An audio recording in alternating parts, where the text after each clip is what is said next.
পুরুষ এই শব্দটির পেছনে লুকিয়ে আছে হাজারটা না বলা গল্প।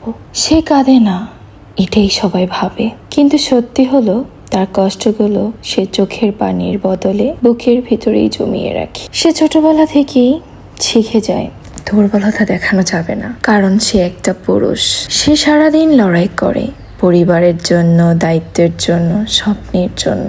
নিজের ইচ্ছেগুলো অনেক সময় চুপচাপ চাপা দিয়ে রাখে। তার ক্লান্তি কেউই দেখে না, তার ভাঙা মন কেউই বুঝতে চায় না। তবু সে হাসে, কারণ তার হাসির উপর নির্ভর করে অনেক মানুষের সুখ। পুরুষ মানে শুধু শক্ত না, পুরুষ মানে দায়িত্ব, ত্যাগ আর নিঃশব্দ ভালোবাসা। সে ভালোবাসতে জানে, কিন্তু সব সময় সেটা বলতে পারে না। আর একদিন যখন সে একদম চুপ হয়ে যায়, তখন বুঝতে হবে তার ভিতরের যুদ্ধটা অনেক বড় হয়ে গেছে। তাই একটা পুরুষকে অবহেলা করো না, কারণ সে নিজের সব কষ্ট লুকিয়ে রেখেও তোমার জন্যই বেঁচে থাকে।